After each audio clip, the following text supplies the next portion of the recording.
All right, welcome to the latest edition of the FPL America podcast. This is David Smith. Travis Hoig. Brian Chesko. And we are recording. We are recording. I'm verified. We're there. We're good. Awesome. That is awesome because last time we did this, I think we might have recorded 20 minutes and didn't get it. But that's okay because we redid it and we probably did it faster and we probably did it better because it was our second take. Gentlemen. We should start this one over. Already? Just because. Just for fun. Roll it back. Just for fun. All right. Gentlemen, last week we didn't record, but it was the match week wasn't even close to being over. It was the end of the weird winter break double week thingy. And so we didn't record. No point to. We had already done it. As much as you wanted to. As much as you really did. I really wanted to. As much as everyone wanted to hear us. Yes, for sure. It worked out well, Travis, as you said. Oh, everyone's going to think you planned this. Okay, I did not plan it. Yes, I happened to be out of town. My family and my extended family, we all were in the magical world of Orlando, Florida, at Mickey Mouse's house, and we were there for a week. I hit up the parks 4 days. And we went Magic Kingdom, Animal Kingdom, back-to-back days. We had a rest day. God bless, we needed it. And then we rolled into Hollywood Studios and then Epcot. My parents were more than gracious and took I have a very, very large family, so there was 14 adults. There was 16 grandkids. And parents pretty much footed the bill for almost everything except food. That's and crazy. Extracurriculars in the Disney World. And you're going to do that for your kids? Listen, yeah, it was.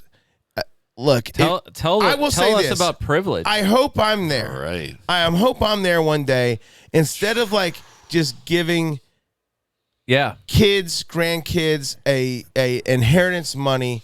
Like, let me experience it. Let me spend it on them in an experience that these kids will never forget, right? That's what happened. That's what happened this past week. Was it unforgettable? It was. Look, I kind of have a little bit of a Disney hangover. Disney takes a lot of flack from conservatives, from a whole lot of different angles. And look, there's no perfect place, okay? Disney has people, just like any company, that probably does some stupid stuff, okay?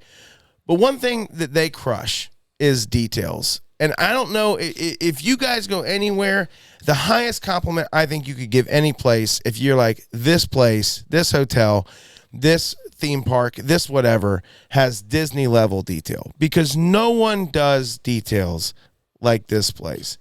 Some of their rides... You just made me realize that I didn't do our details. Our lights are all messed up. So we're going to make you look paler? Yeah. Well, all right, so listen. All this to say, fantastic week. The weather was great. Most mornings started off in like the 45, 50 range and got up to maybe 60, maybe 70. But like there was 2 days it was really breezy. So it felt a little bit colder. And I went hatless. And I didn't think I'd need to wear a hat. The camera does not do that justice. I am peeling like a snake. It is the first day I got absolutely roasted. So I figured tonight I'd cover it up to not look like a complete fool. I would rep my Arsenal hat here as they were victorious this week. So bottom line. Don't look at me. I saw that game. Don't you look at me. Bottom line is we made it back safe. Got back at like 3:15 in the morning. On our drive back, did it all in one day, very long day, like a 13-hour drive.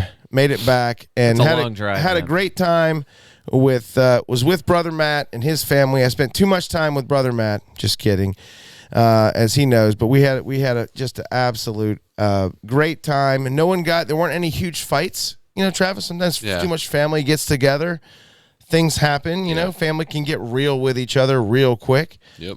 So I think I was very thankful we were able to avoid that. We didn't lose any kids. A lot of grandkids.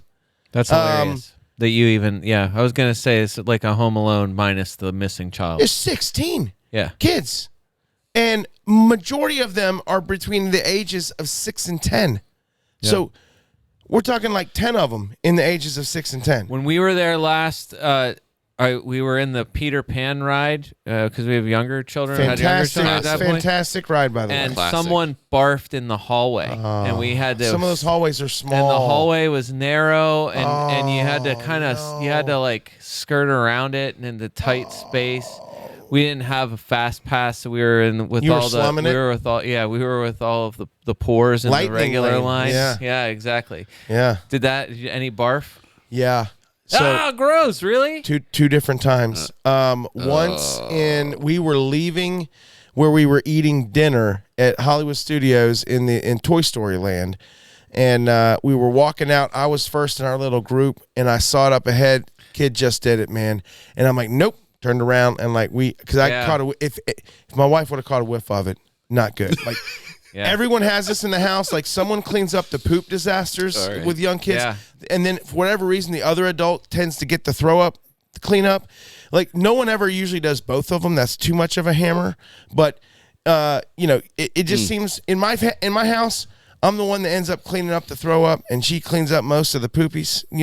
My kids are older now, so this doesn't happen. Allegedly. Yeah, I don't like. I hate. deal with poop all day. I hate puke. Yeah, I hate it. Yeah, I don't like it. But You know what makes me puke? Not talking Losing about to Arsenal. Not talking about FPL. I would say something. I have a great stat for myself about puke, but I don't want to say it because I don't want to jinx myself. Okay. But I would just say in your mind you have a good one. You're right. Don't jinx it. Free since 2003, just like Ted Mosby. I would say Yes. No? more. It's Really? Yeah. It's You know Ted more Mosby? than that. How I Met Your Mother? Come on, man. No, I didn't watch that. I'm right. sorry to let you down. Anyways, all that being said, made it back, and You made it back just in time to drive straight here and watch Arsenal.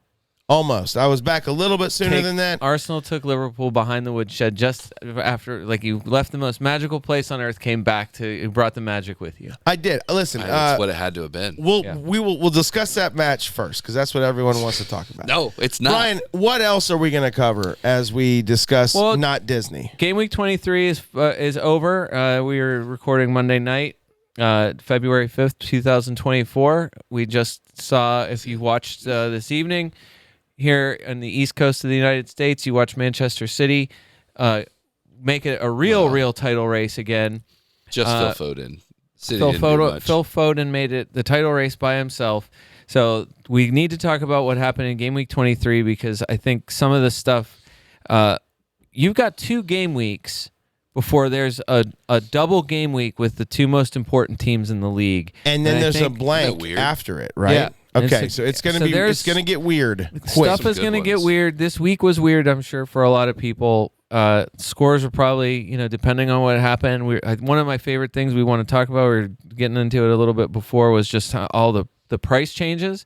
To me, the most irritating part of this season so far has been price changes. I don't know if you guys have picked up on that. The number of times that I've talked about it, You never talk about it.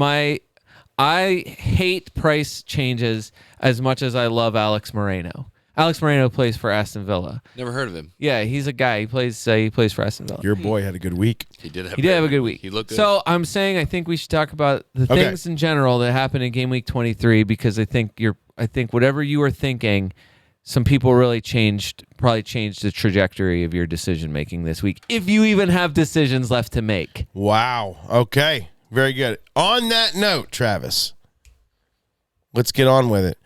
Arsenal 3, Liverpool 1, the most anticipated matchup of the weekend. They get the primetime spot Sunday evening if you're in the UK, Sunday morning here at 11:30 on the East Coast. Mm-hmm. And Travis, for the first time, we watched a Premier League game together. We thought Brian might join us. He stood us up. Yeah, except for final we final watched day. It on your. It was great. I set it up and then bailed.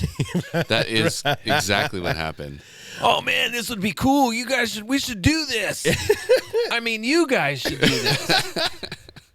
So nice. Travis and I, we watched the game on the huge projector big screen with a ridiculous quality, and I saw Arsenal take a 3-1 win. And I of course was happy. I did not realize Liverpool hadn't lost a game since September. Okay, so against Spurs, I thought that's a lot of that winning. controversial. And that's a lot of winning. And that was the VAR game. A lot of draws. Okay, Yeah. so, but still, it was a bad one. We're February. They hadn't lost since September. So kudos to them. There's a reason why they're first in the table. They hadn't lost since September. They played multiple games now without their talisman, without Salah. They've had other injuries that they've battled through on a new midfield that they just showed up. In other words, what I'm saying is Liverpool's done a hell of a job this season getting to where they are, considering all these other factors. Arsenal was able to beat them, and they celebrated. And wildly. And I don't know why. Everyone can celebrate when they get wins, and not Arsenal. We will briefly talk about this celebration, but it was multiple Liverpool people in my ear. Liverpool people in my ear. Liverpool people. I like Liverpool. Liverpool people. Plenty of Liverpool people in my ear telling me way better than how crazy, Liverpudlians. how Arsenal's such a small club mentality. Has been a while since you've won anything, though. Understood. Right? Hey, and it kind of shows. Act like you've been there, Mikel. You're such a small club mentality, and I'm like, he's just really? doing his best this is coming, brother Matt impression. This is coming from the club. It was more than just that. It was all over Jamie the Carragher Twitters. had a lot to say too. Like, this is coming from the club who has the celebrator of celebrators of all celebrations for like all time, Jurgen Klopp. What celebration? No one celebrates more than that guy. No one celebrates more than that guy on any goal ever.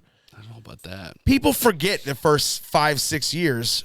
Jurgen is doing whatever he can to get the I think the Premier League released kind of like his like a sizzle reel of like his best ever celebrations, and they're pretty early. He wears glasses in most of them, and he's had surgery for a couple years, so it was early on. I'll give that to you, though. I'm just saying, I'll give it to you. Give me a break is what I want to tell all you Liverpudlians out there. So, anyways, Arsenal get the win. They beat a team who's been on fire no matter what. I like the celebration when he dislodges his jaw and a smaller Jurgen Klopp head comes out of his mouth. Did you ever see that one? Like Alien? Yeah, it's really awesome. Anyways, Arsenal get the win, 3-1. The first half, I don't think they've dominated anyone all year like they dominated Liverpool in the first half. But what's crazy was they made a mistake and it's tied 1-1 at half, and it's like, this is crazy. Arsenal dominated Liverpool in the FA Cup match, which was about 3 weeks ago, but it didn't even matter because they lost 2-0. You're like, how could they dominate when they lost 2-0? I'm just telling you, they dominated the game, but they could not score, and Liverpool had like 2 chances and scored on both of them. Yeah. And you lose 2-0. It doesn't matter what you do, Travis. I mean, we discussed this before. The most important stat is the final score, and it doesn't matter what you do if you can't score. Arsenal finally beat Liverpool on the scoreboard this year, and they won 3-1. And I thought, technically, Gabriel Liverpool didn't score in the game because Arsenal had an own goal. Well, and I know you said that they made a mistake, and ultimately it goes down as an own goal. But had he not knocked it into his own net, it would have been a handball. It would have been. I agree, and you and I kick. discussed that. And I think it was pretty clear that Diaz did enough. To force that, right? So I don't want to take anything away from him. Agree. I don't want to put too much on Gabriel. Gabriel did exactly what he needed to do to not also get sent off like Konate. Didn't you notice that it hit his knee first and then his arm? And did we figure that's why it was not a handball? Honestly, I don't even know anymore. Okay, fair enough. Does anybody? No, it's a good point. Travis, obviously I was pumped for the game. It seemed like the stats were, Liverpool had 47%. Possession, Arsenal, but they only had one shot on target, which seemed odd. Yeah, there was a lot of Arsenal possession, especially in the first half. Second half, they came out. Liverpool started off hot in the second half. Not quite as dominant, but in the end, it didn't matter. It didn't matter. Liverpool was always pushing, didn't have anything, and truth be told, Konate going off sealed it because ultimately then again you just push down that left hand side because Diaz was playing right back. Right. right? And that was what got exploited. I think he moved there before Konate went off, but it was still close. It was still because Konate went off, I think, in the 86th, 87th minute-ish. If only there was a way we could actually know that minute count. It just was look, I've seen Liverpool play a ton this year, not as much as you. It was one of their worst performances, I think, overall. But I don't know if that's because Arsenal made them look, if Arsenal helped that, or if Liverpool just didn't have it that day. I mean, obviously, look, how many games have I seen Alisson and Van Dijk play? And number one, never really seen hardly either one of them make an error. And then something else, yeah. And then to have both of them make an error on the exact same play was a bit wild. And so that's one goal. It's better to spread it out. You want to have your errors separately, not at the same time. I agree. If you're going to agree. when Honestly, you plan them. Actually, that's truthfully, I don't know, man. If they're covering for each other, maybe, but if each of their errors is going to lead to a goal, I'd rather both happen on one goal. That's an interesting point. True. You're thinking that if they cancel each other out or something. Travis, are you concerned at all with this performance? No. Wataru Endo comes back from Asia Cup.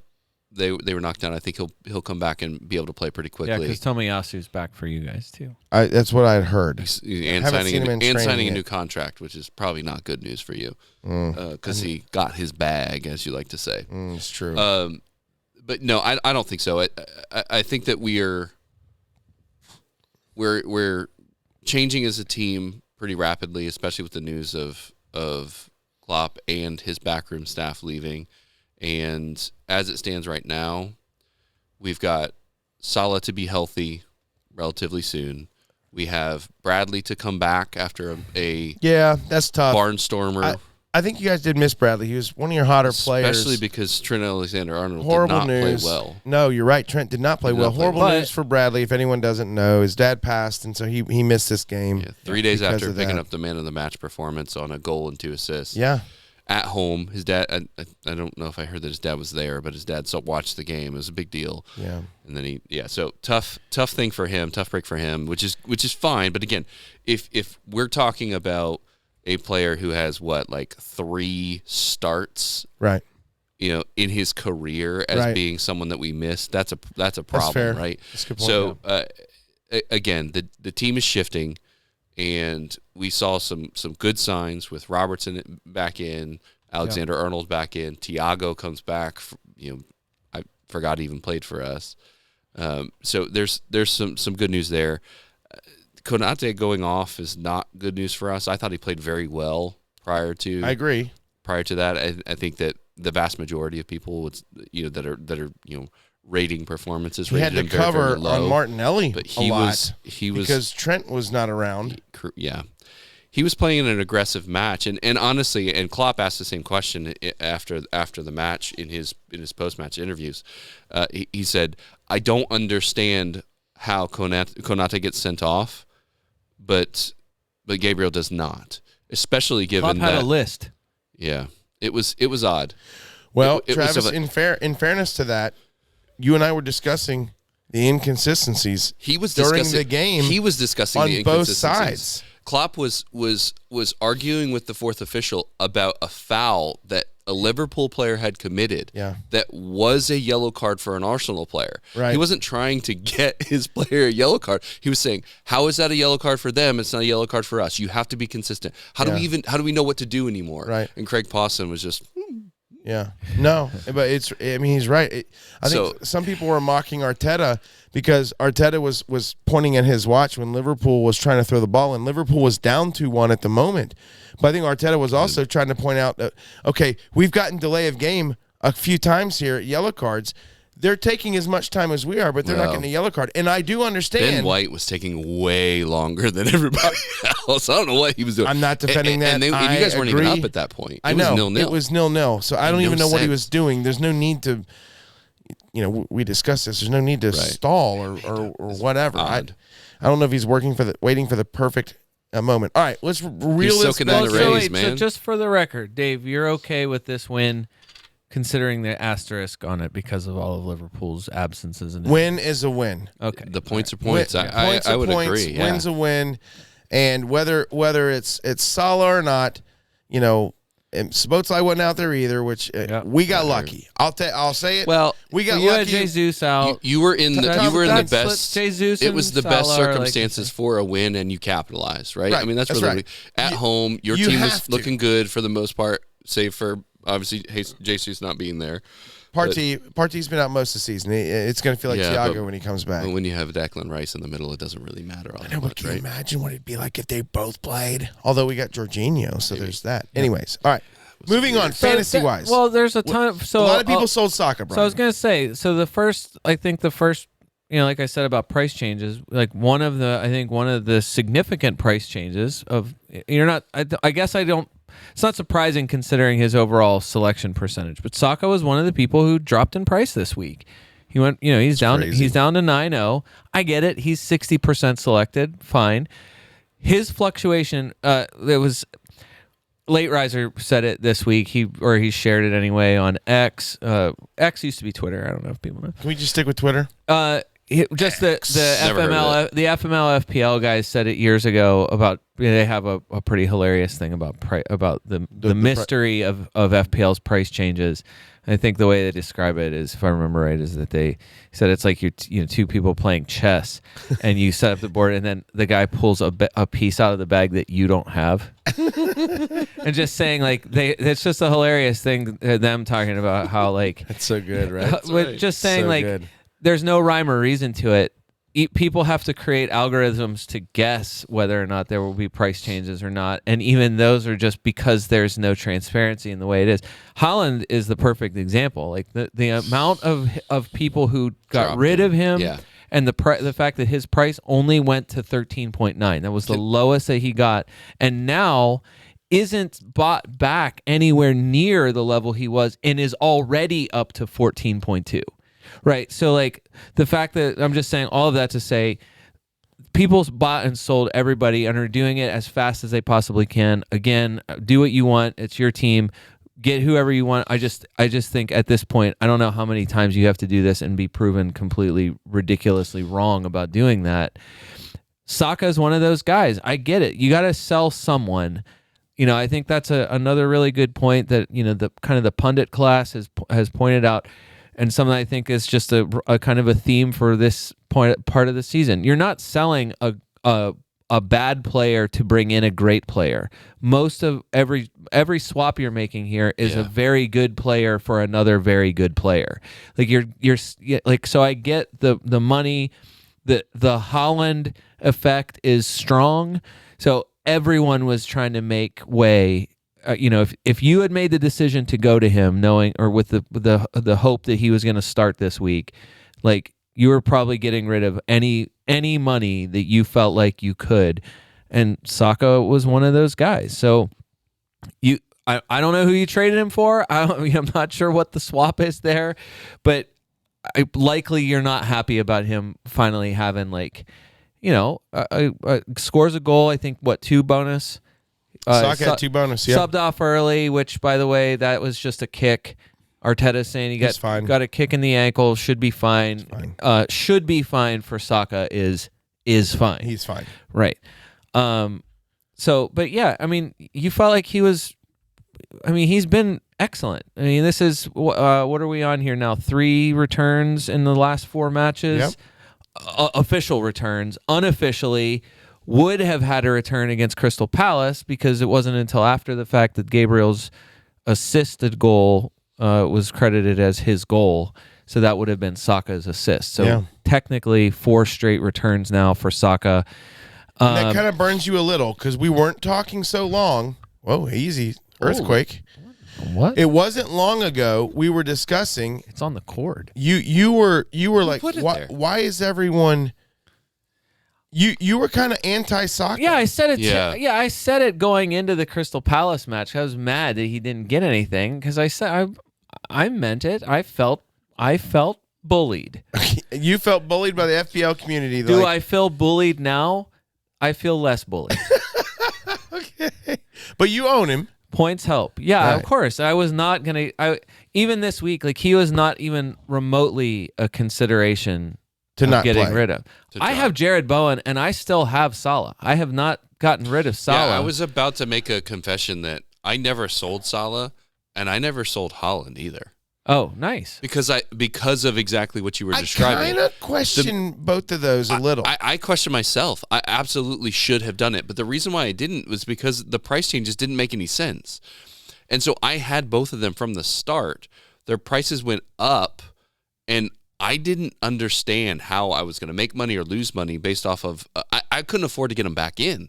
Yeah. Well, it was going to be a mess. So we said it last week. The correct move was to sell Haaland the moment he got injured. The right move was to sell Haaland, yes. Which I did not. I held on to at least for a week or two. We were all in that same boat. That was the right move, but I did not make that. Waited too long to sell, but I eventually did. So I eventually did get rid of him.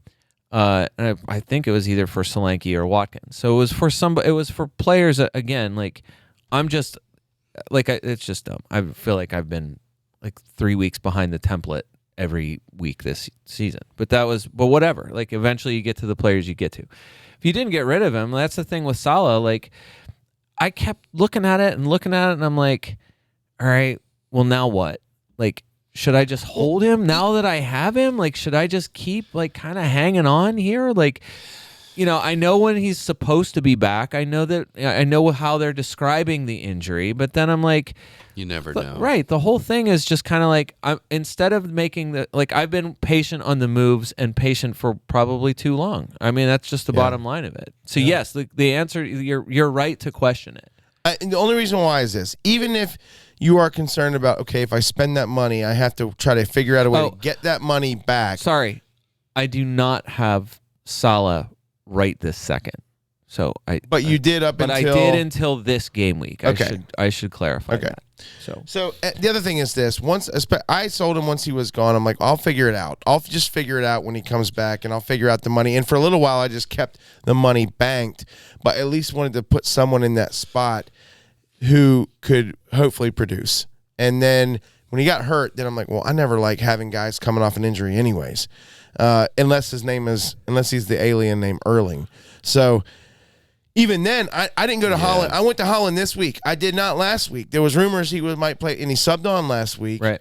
And Brian, you said that before. If Haaland comes on in a sub manner, he's starting the next match. But I was worried that he was not starting until I saw the starting lineup today. Well, even Manchester City, Alex, who we've referenced a million times on here, he had Haaland starting odds this week at 50-50. He said that if he had to guess, he said he guessed that Haaland was going to start, but he just said couldn't say for sure. Just wasn't sure how it was going to play out. All right. This is not a Haaland. This is not the Haaland portion. Manchester City. I just want to make the last thing on Arsenal and Liverpool. Just that with Saka for so long, Saka looked off it. Whether that was kind of as he was, I don't know, recovering from an actual injury, or if it, we talked about it before, kind of the way teams were double teaming or trying to reduce the amount of space that he was getting, whatever. I just would like to say that for the last 5 game weeks, so this is returns in 3 of the last 4 matches officially. He had 3 shots this week. You like to see him shooting more. Yeah. So 3 is fine. That was the most in the match of anybody. Okay. So whatever. More than the entire Liverpool team. He gets a goal. So weird. Your top shooter was Alexis McAllister. Who only took shots from half field. You don't want that. That's not the guy that you want. I mean, he has hit a goal of the season contender. Very true. Already. So I will say you don't really want it, but when it does come off, it's kind of fun. It's just that he's trying to recreate that. The weeks where it looked like I said, weeks ago, where Saka just feels like he's barely ticking along. He's getting returns, but it doesn't feel like there's no explosion there. Well, now the last 5 game weeks, he's 3rd for shots overall. So he's taken 23 shots in the last 5 game weeks. That's 3rd best. Wow. So great. Yeah, you want that, Saka. Sure. He's created 13 chances, which is tied for 5th overall. Okay. So he's now pretty good. He's top 5 in shots and chance creation, and he's touched the ball in the box 50 times in the last 5 game weeks. Sterling-ish. A lot of ticky-tacky. What's changed? That is number 1 overall. It's 5 more than Odegaard, who's 2nd. I would also like this moment to say 3 of the top 4 box touchers in the last 5 game weeks are Arsenal players. Wow. Can box touchers be your team name next year? Wow. Might get flagged, but no, I will think about it. Touches in the box. Saka, but, I mean, that's just a phrase. It's not Saka catchy. number 1, Odegaard 2, Darwin 3, Martinelli 4. Wow. So 3 of the top 4 are your guys. Wow. Interesting. Yeah. I don't know that's. I guess it's kind of coincided with results. I mean, Crystal Palace, I feel like you kind of. I don't know if you count that one. I feel like that's such a weird one. Either way, all of that to say, like, Saka is now like back on it. Well, I go back to my question earlier when he was on his rant. What changed? Has anything changed as personnel changed? Dubai did it. I don't. Warm weather I training. don't want to talk about that. I don't know. It's interesting. So there's a few other guys that maybe a little healthier. I don't know. I mean, in other words, that are pushing on other first teamers. I mean, his goal was just cleaning up after Havertz. Havertz should have buried it. Didn't.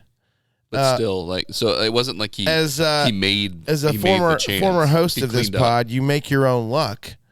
So never heard of him. He, obviously lucked into that. I don't know. I mean, look, Travis, you know how weird football is. Sometimes you just keep doing the same thing you were doing, and all of a sudden you start seeing results, and there's no explanation for it. So we've already kind of ruled out Odegaard as a choice. Although, I mean, he is one of your top creative players in the league, and he's awesome to watch. I mean, I feel like he's a lot of fun. Right? He's just such a pleasure to watch. He's fun. Play, footwork, everything. Just not an FPL choice. I mean, I'm sure he's going to have games. It just doesn't feel like you're. Last year he was an FPL choice. You had doubled up on them for a minute. That's not happening. Hey, Dave. Gabriel Martinelli, 5-14, 3-10 in his last 4 matches. Of course, that 14 was off the bench in his 21 minutes against the carcass of the Crystal Palace team that was out there. Yes. So what? I would just say that's 34 points in the last 5 game weeks for Gabriel Martinelli, which is 8th best in the league. So that's 8th best in FPL in the last 5 game weeks. 7th best among midfielders. Okay. Are you even remotely convinced that there's something different for Martinelli that would make you in any way think about him? Let's say you can't get... I think someone finally got in his ear, or they showed him some tape from last year, or he went back and watched his own film from last year. He's predictable. He's been predictable. And the thing he hasn't been doing this year is just committing to blasting at people. Just blast. Yeah. And just putting... It's like he put himself in position to get that goal when he and Virgil were chasing that thing down. He was playing on the left. Somehow he ends up in the center, and Martinelli just went for it, and he made Virgil have to make a tough decision. And he told Virgil as they went shoulder to shoulder, he whispered to him. He said, "Hey, Virg, hit the weights." Yeah, that's your right. Yes, that's what I could tell that's the first thing that you were. As soon as he muscled him out of the way, Brian sends a text to Travis and I as he's not with us as we're watching the game, and Brian says in the text, "Dave, did you just scream, 'Hey, Virg, hit the weights'?" Did he? I did. He didn't hit the weights. I didn't scream that. He was on the floor on his Travis, back. I don't know if I have a perfect answer for your question, other than the fact that it does seem like someone Ted Lassoed him, sat him down, and said, "Hey, man, like football is life. Yeah, remember who you are." I will say, in 5 weeks, he's taken 10 shots. It's not a ton. No, it's not. It's the same amount as Willian has taken. It's like 12. It's like 12th most. The little curly one. But that's not Martinelli's game. Martinelli's game is like, I got to go in there and wreak havoc. 4 shots on target. People under pressure. 4 shots on target. Whatever. I mean, it's not about. It was not necessarily. He's not a volume guy. He had some volume last year, but and the results. He's not a volume different. guy. I agree with that. But the weird one for me is that he's only created 3 chances. So he's not like. But that's normal. He's not a creator. But that's what I'm saying. I feel like last season. He's dribbling around. I feel like last season he was facilitating a little bit more. But I guess He was getting to the byline and putting the ball across. Probably. He doesn't need to do it as constantly, I guess, because there's Odegaard, because there's Saka, because Jesus when he's, it's just, you're right. It's such a, you've talked about this before, it's such a collective. When they finally get at or around the box, it could be any one of that front, however many are there. Doesn't matter who it is. Right. It doesn't matter if it's Kivior standing in the box, heading Almost directly got at one. Allison. Yeah. Right. It's whoever's there. Yeah. So it's just that the output isn't really much of anything. I just said, he's in the box a ton, but it's just not turning into like, oh man, this guy's like, he's creating a ton of chances. No, because all the chances are being created by Saka and Odegaard.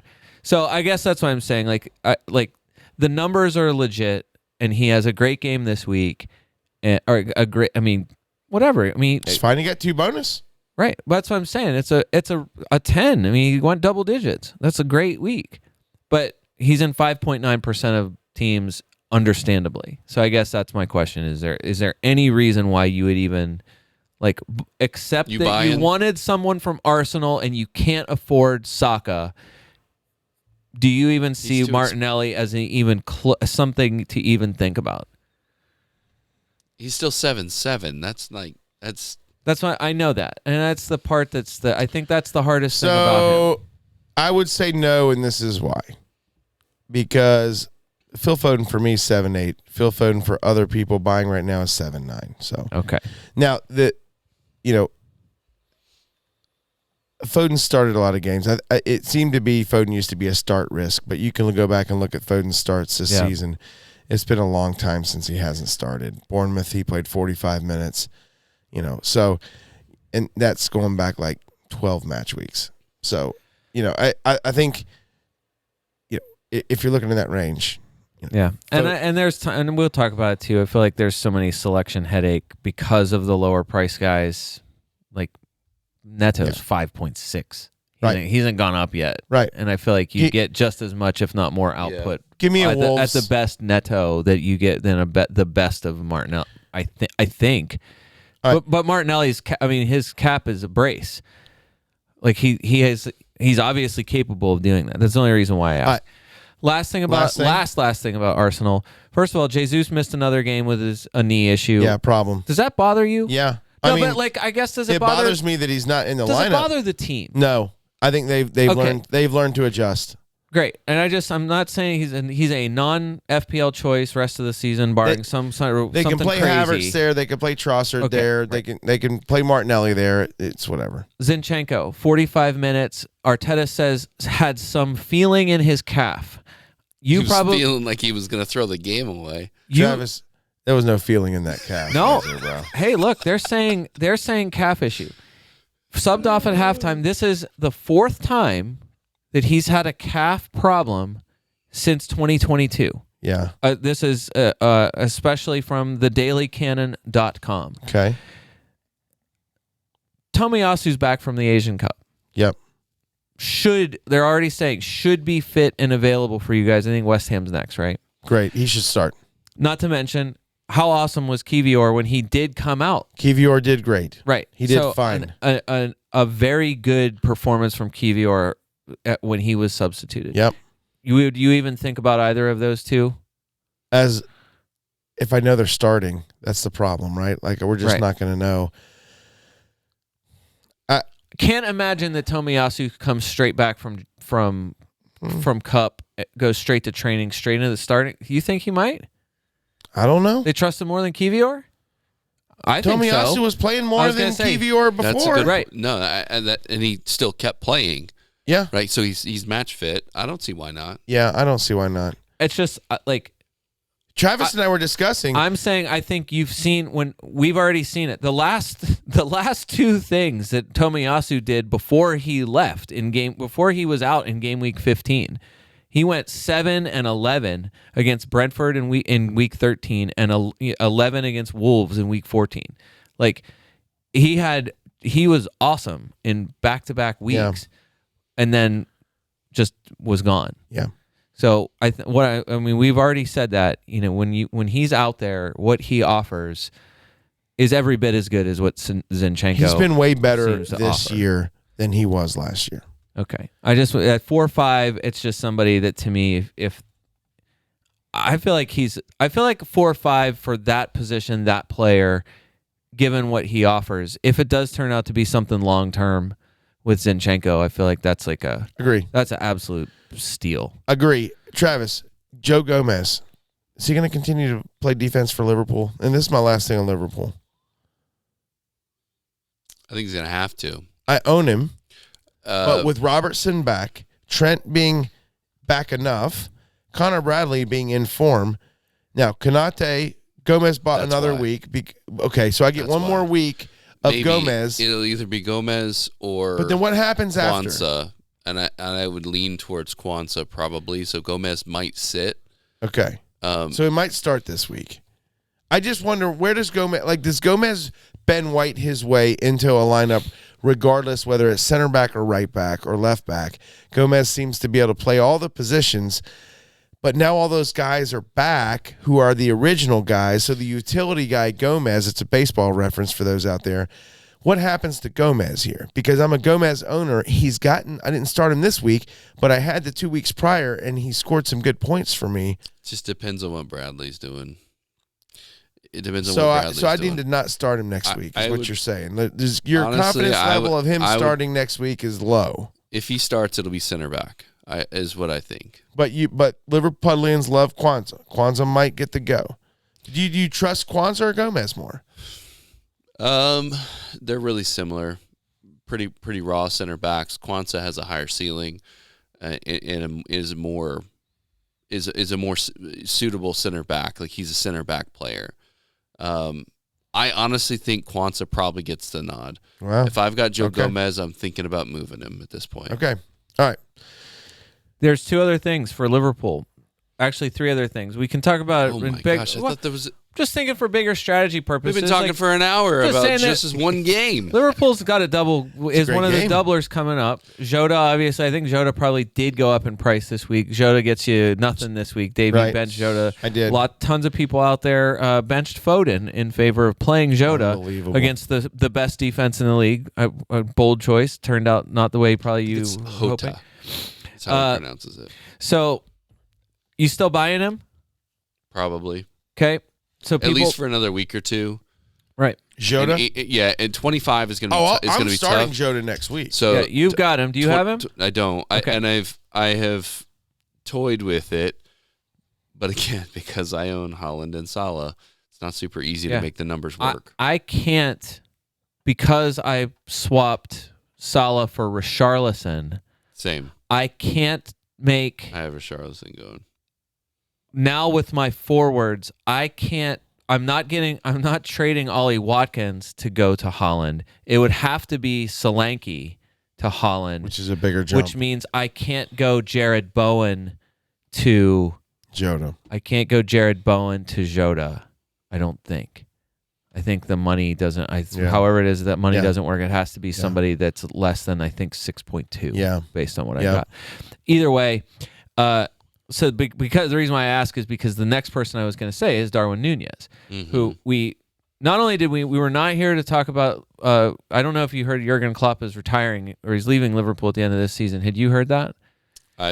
No, that's news to We me. haven't What are you discussed talking that crazy. on the pod, have we? We just already said it once on the Okay. podcast. I just wanted to say it back Okay. to. I wanted to see Travis's face whenever he. You are I don't know what you're cruel, talking about. Brian. Cruel man. Jurgen Klopp. He's your manager. You've seen him. The guy. He has the hat.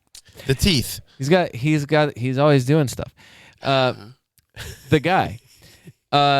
No, just that Darwin Nunez also, since the last time we were sitting here, broke the Premier League record for number of times that he hit the woodwork, blasting shots only at the woodwork. like 11 now. And then he goes for what? Did he get a 1? I think he got a yellow card this week, so I think he goes officially Well, goes he didn't for a start. 1. He didn't start. Right. He subbed So on. you go over a 0. Yeah. So Darwin should have had a 0 this week, right? He definitely got a yellow. If only there was a way. Look, I got it right here. I can do math. I think it's 0. 1 It's a minus 0. 1 equals 0. Very That's good, my Brian. math. Very good. Solid. You buying him? Are you making him? Is there an? I mean, there is an argument to be made for any 3 people that you can name, but Holland, Darwin, and Is that a viable way of Holland, arranging? Darwin, Solanke.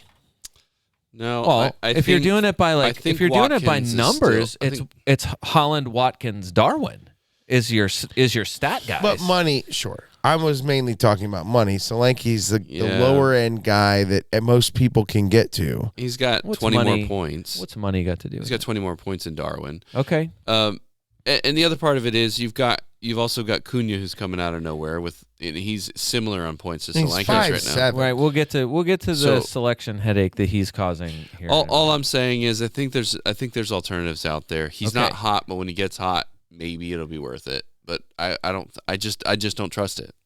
Yeah, the people who love him are like lustful, obsessed with It's- him. The it's a way, hopeful- especially it's a for Darwin FPL. with Darwin. Yes. It's hopeful. There's nothing there. I mean, yes, he's in the top six scoring. Surprising. But which it is surprising, but everybody Well, above him is easier to think, get was it- to and more is it, more worth going to.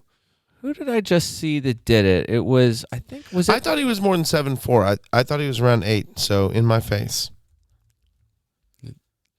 Doesn't matter it if was he's anything over 7. FPL Salah. It was it's you've seen him before.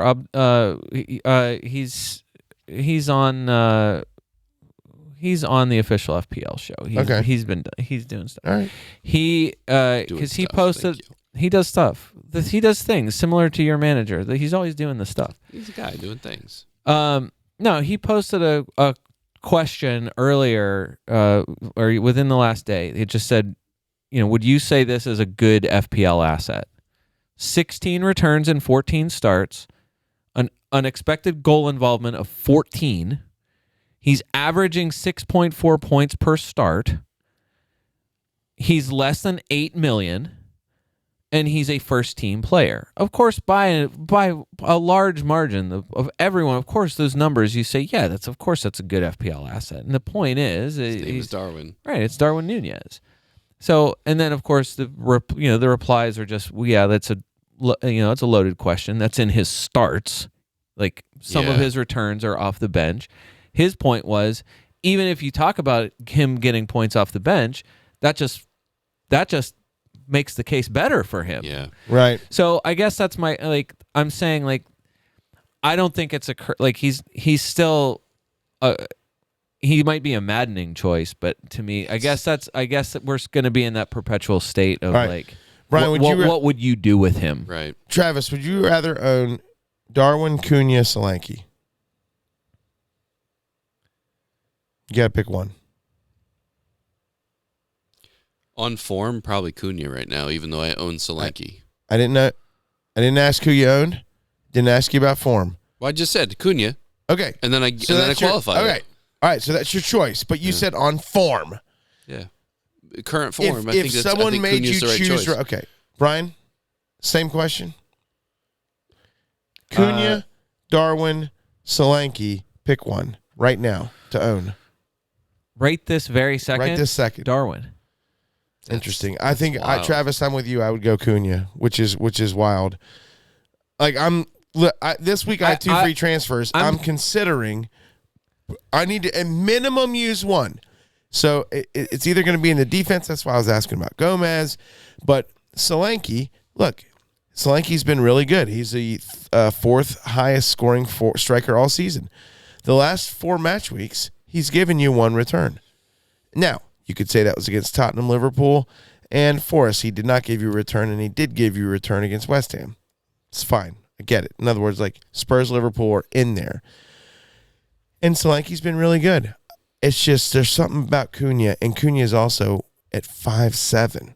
Like if you're trying to make up a little bit of money so you can get Salah back or can get Holland back when they're ready to rip, you can absolutely possibly get the same production out of Cunha that you can for Solanke or Alvarez or Darwin, and he is way cheaper at a 5'7". And look, this also sounds wicked crazy, but right behind Darwin, 4 points behind Darwin, is a 5.0 Luton's Carlton Morris, Right. who in the last three of the last 4 match weeks, 4 out of the last 5 match weeks have given you a return, Mr. Carlton Morris, in the flying high loots. Yeah, there's a lot of selection headache because of the lower price guys getting consecutive returns. Yeah, if you were building right this minute after the results this week, you'd have a lot of decisions to make. Adebayo for Luton. For Luton, yeah, scored. Agree.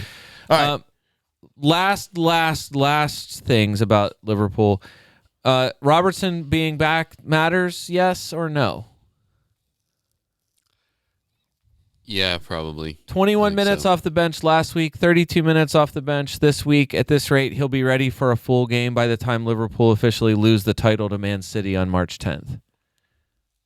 Right? I hate you.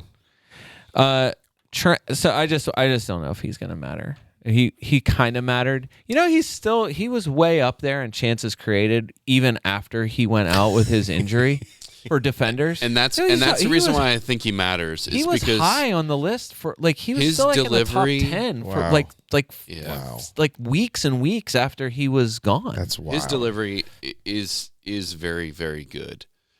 Much better than Tsimikas, much better than Joe Gomez, even though Joe Gomez did a good job while he was out. But you're not. There's no consideration to. No, you have to see him. Moment. Even if you saw him start, even then you'd have to think. No fantasy. Trent's first start since New Year's. He lasted 57 minutes. Trash. This is Anfield. Trent was never planned. Klopp's statement was Trent was never planned that he would play 90 minutes. No, Klopp never said that. Never planned he would play 90 minutes. Clear that they had to take him off. It was a planned substitution. Klopp did acknowledge that. But he also because talked about he was asked about it. Because he said that the momentum shifted. It did. But after Trent was gone. It was well after Trent was gone. And felt like that was disappointing. Yeah. Probably would have rethought that one. It Trent is currently the 7th most transferred out for defenders. And he's only 3rd for transfers in. I guess I understand that because of price. Price is like when he's performing, people are going to buy him, but when he's not, people are going to. They play Burnley at home next week. I haven't owned him all season. Yeah, same. He's just too expensive. Same with Trippier. I'd rather spend money other places. But on who? It'd have to be a lot of people. Name one. Tons of people. I get that guys, everyone's Brian. cheaper than he is as a defender. Guys. And I'm sure a popular transfer this week even was probably to go to Trippier because of the matchups. But Trent is playing home to Burnley next week, and then he's doubling Brentford Luton in game week 25. That's a good point. What are 23,000 people selling him for now? No, that's a good point. I agree. That really good point. I agree with that. If you have him, why are you selling him? You make a good point. If you have a little extra Salah cash, maybe go spend it on TAA. I have him. I started him this week, fully knowing that they were not keeping a clean sheet against you. Yeah. So it was. You were just expectful for a. Well, just the hope that he was going to do anything, and he didn't do anything except work really hard for no reason. Anyway, I'm tired of talking about this game. That's it. No more. I've already made one transfer while you guys were doing this because I got bored. I love and on the pod transfer. Travis, tell us what it is. I have not had enough transfers available to not take a hit to get rid of Moussa Diaby. Wow.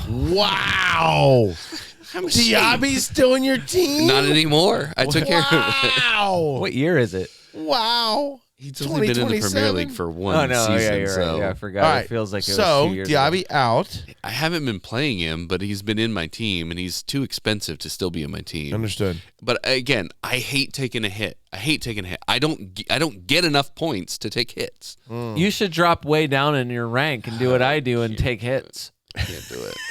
It's working for you. Have you ever thought about taking a lot of hits? Hey, no. The lower you drop in rank, season. It did not work. You might as well start taking hits. Yeah, It's the only thing that gets you back in the game. Chase your losses. Don't you know that's like the top betting rule. That's right. I have heard that. Who'd you bring in? Pedro Neto. That's a good move. Listen, That's a good move. We'll talk about the Wolves. You know what? We'll just talk about Wolves next. I was going to go. I was because we mentioned Cunha. Now Neto entered the pod. let's go right there. Travis changed up where I was going, but I have great joy in announcing this match. Wolves 4, Chelsea 2. Wolves smash, Brian. Wolves absolute come out the gate, completely smash. Cunha hat trick. Diassi, for good measure, kicks one in, an own goal for Chelsea. On the Chelsea side, Cole Palmer gets you something, and then it doesn't matter anything else that Chelsea. I was going to say, if anyone else owns anyone else on Chelsea, you're a relative. So Cole Palmer there is nothing left to say about Cole Palmer except that now, because his price is up to where it is, I think you do have a decision. If you're his selection percentage isn't crazy high. I will honestly, not as high as it has been. It's 39%. I'm surprised. Brian, that's high. Anything over 30 is high. It was higher. It has been higher. I'm saying Saka is at 60%. I'm surprised that a guy who's scoring the way he has since he started, he's a top 7 midfielder, and he's still less than $6. Like, I'm surprised it's not higher than that. And so the reason why I'm saying that is because I'm saying that if you didn't have him for whatever, like, I waited forever to get him. I looked at it now. I bought him at 5.5, and that was late. I mean, I feel like I was really late to the game bringing him in. That was late. Because people got him at 4.9. Yeah. Smart, good managers who know what they're doing got him at 4.9. I think, Brian, I'd have to go back and check. I think I got him at 4.9. Right. So I'm saying now, because... But I would not he takes count back myself in that type of description of a category. Don't. No, if you he wasn't talking about you. I'm just saying, for sure. I'm just saying, if you don't have him and now you're seeing, like, well, holy cow, he's been scoring basically every other week since like week 5 or something like that. Right. You do have a decision because of, I would say, I still think you take him over Neto. I think you should still do that because it's close enough. And he's a penalty taker. I would love to make the Garnacho case later. There's not that shouldn't even be controversial at this point. But Garnacho's 4.8. I think you have a real choice now when it comes to who you're bringing in. Well, we're not there yet. I mean, did you think about that before you clicked confirm on your selection? Okay, just want to make sure. Palmer, Neto, and Garnacho. Yes, all three. If you wanted to go buck wild, you could throw Ross Barkley's name into the mix. But I won't. I don't want to build that case. Barkley is the absolute real life Roy Kent at the moment. I mean, it is unbelievable. So we're talking about Wolves? Or no, we're finishing just the final Wolves, point on Chelsea. Yes, you're right. The one thing Pochettino did say... Does he still have a job? He does. As Has he of got now, sacked yet, Travis? Not yet. I saw somebody say... He should not be a scapegoat. He should not be fired. They have bigger issues than him. No kidding. I love him, by the way. Saying that somebody said, I wish I could credit it. I just remember seeing it. Just the report that the Poch was talking about switching to a back 3, which could, depending on how Pochettino sets up, that could be a benefit to Ben Chilwell, because Ben Chilwell was not, well, at least for like the 20 minutes he's on the field, right? But just that when they were playing as a back 4, he was not being utilized that way. Where when they play it back. When they play that's right. 3 he gets at the back, he's out there on the left. Gusto's the one that's going to win that because he's the only one that's going to be able to stay healthy. You know what? I would put Gusto into the same category if only we had a Twitter/X following that cared. I would love to put out a poll of whose haircut is worse, Harvey Elliott, Garnacho, or Gusto. Or Malo Gusto. In that order. Bro, it is in that order. Those 3 guys. I mean, golly Moses. The on the other side of the ball, yes, Dave, you're right. Pedro Neto looks very good again. It just seems like I don't know why it's taken me this long to call me crazy. Which is completely fair. And the boys are doing this without Hee Chan, who's still way up there. But Neto Yeah. and Cunha, man, those guys just find ways to get it done. And it was Neto and Hechan, and now all of a sudden Cunha just feels like he's come out of nowhere. But honestly, he's been there the entire season. I mean, he started almost every single game, and it just seems like you can't take the taste of Cunha out your mouth. I guess Travis. I guess to be fair, I mean, it's just there every single week, Travis. on the Palmer Neto, It's just you just look at it, Brian, and it's just. I mean, what do you do? Cunha's right there. I just want to say on the Palmer Neto Garnacho conversation that Palmer and Neto, since Neto came back, so it's started the last 3 weeks. Right. Those 3 starts, he and Cole Palmer both have 20 points. Wow. So Okay. and they have almost identical stats, except that Pedro Neto is more creative. Actually, Neto's got one more shot, same number of shots on target. Neto's created 7 chances. Palmer's created 2. Wow. Palmer's not. You're not looking for creativity from Cole Palmer. I'm just saying, like, Well, Neto's numbers are. I think he plays in the creative role for Chelsea. They just don't have anyone else who can do anything. right. Palmer's the only guy. You're right, doing anything. It's just that Neto is on pace points wise, and is attacking in the same amount. The best of Neto attacking wise is still extremely good. It's just like you said, Cunha just isn't stopping. It's ridiculous. Cunha's 3 points behind Solanke.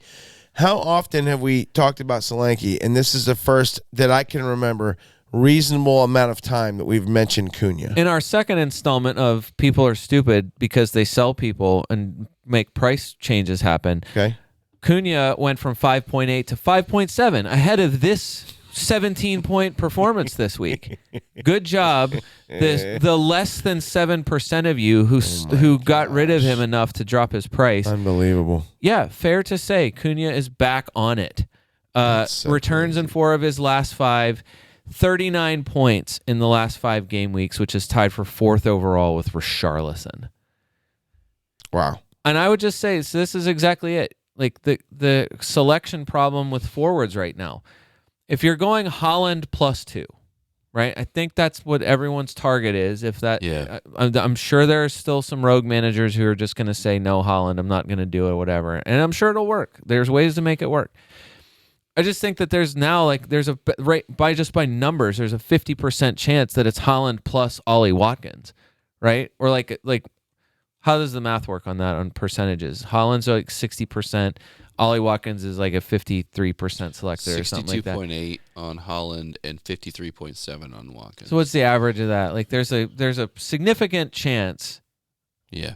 that Haaland and Watkins are 2 of your 3 forwards. Agreed. So that leaves 1 spot and not a lot of money because lots of people have Trent. Tons of people have gone to Trippier recently.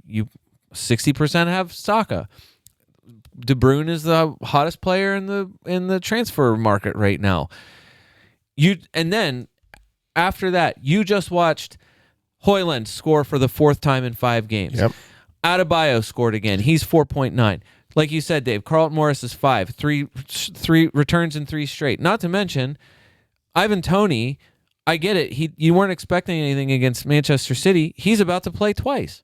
So, like, is he 3rd transfer in right now? Because everyone's looking ahead to double game week, and that's including Ivan Toney and Darwin Nunez, and we just talked about. Yeah. So I just think Cunha, he does have the numbers, and now he's got, like, this is ridiculous. Yeah. I mean, this is just scores on scores. And I think Wolves have just shown that it's not, like, they're just attacking a different way than And they're than about to they get ever He did. Chan back. Right. They're about to get their Wang back. And so Right. when you can throw a Wang and Cunha out there and Neto's feeding them balls, Yeah. it's like, what else can you do? But put balls in net. It can get better for Put them. balls in Neto. It can get better. When is Swang back? I They haven't seen- are they South still Korea going? is still in.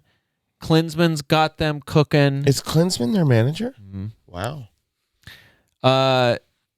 Yeah, I haven't looked at a. It's He Chan and Again, better podcast would have already had this information without having to look it up on the Ryan. fly. If only there was a way. Point is, I I don't know how you like Cunha is going to go back up to what he was prior to this game week, which is probably the most He's still hilarious. currently It's at hilarious. a 5.7. Yeah, and it's so I'm just looking at it. And I'm like, do I just go with Cunha over Solanke here?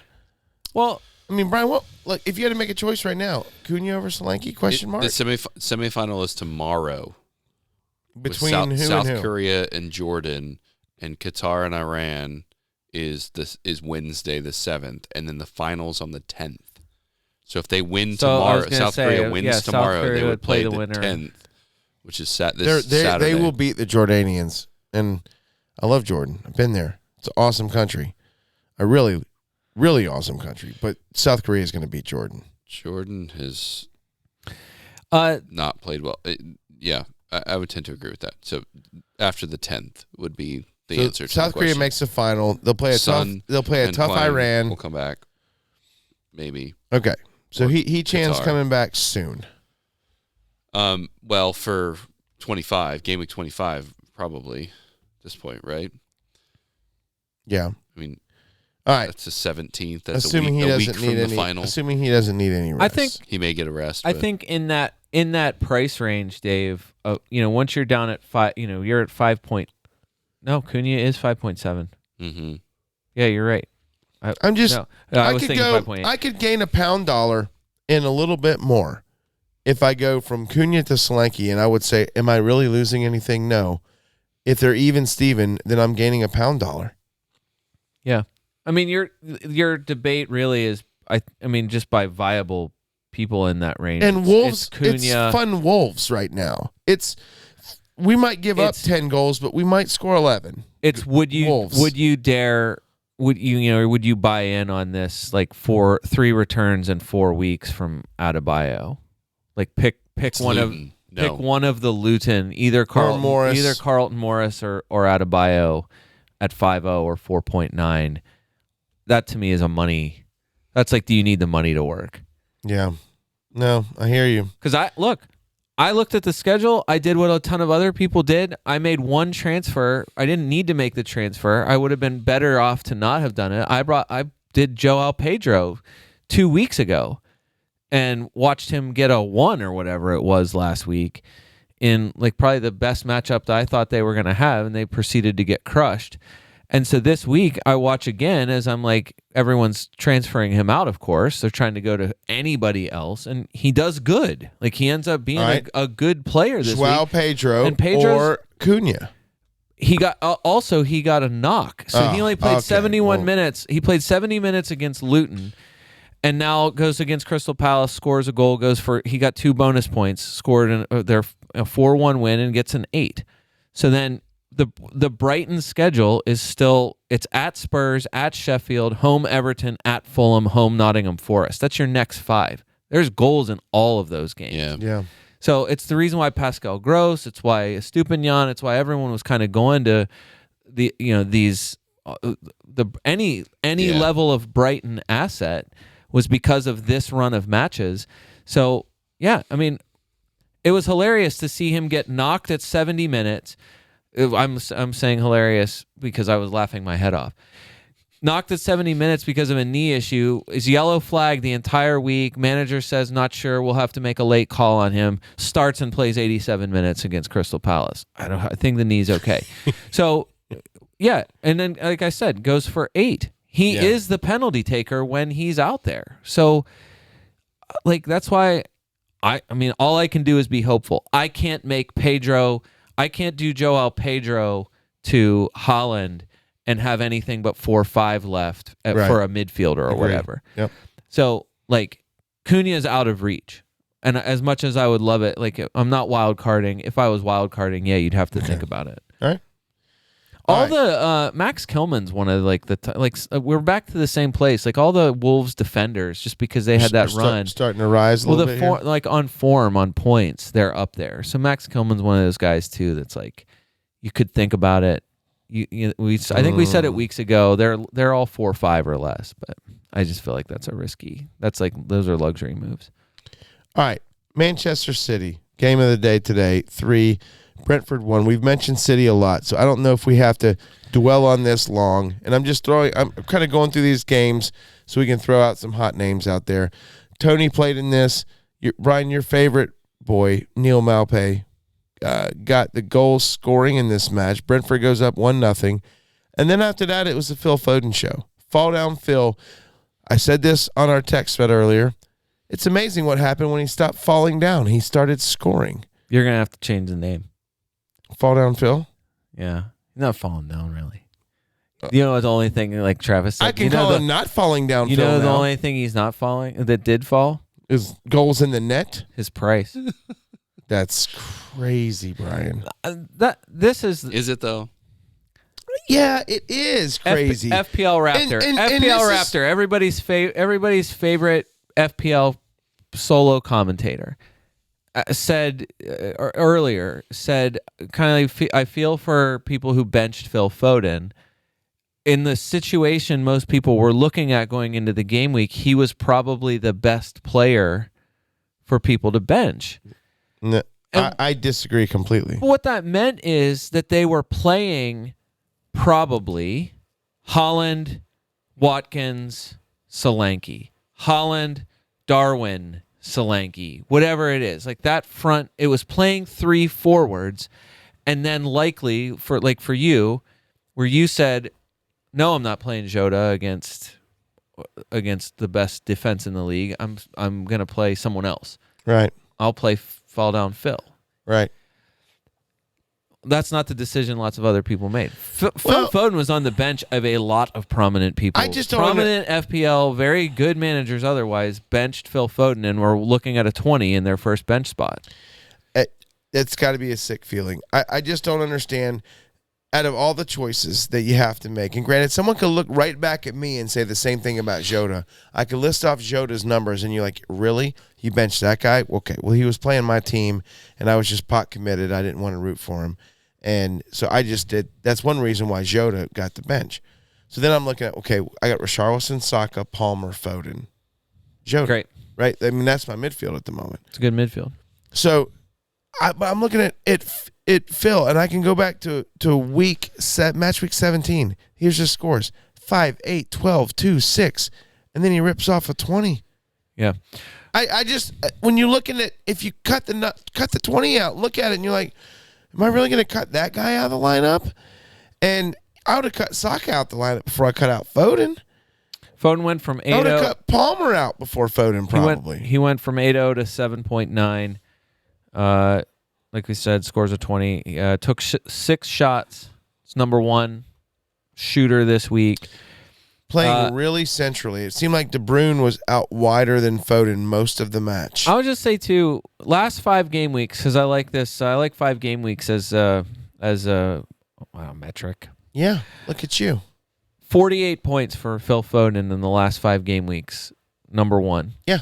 It's your number 1 player in the last 5 game weeks. So, anyways. 24 shots. Only Darwin has attempted more. That's the thing that I don't know that you're necessarily... That, to me, is the surprising...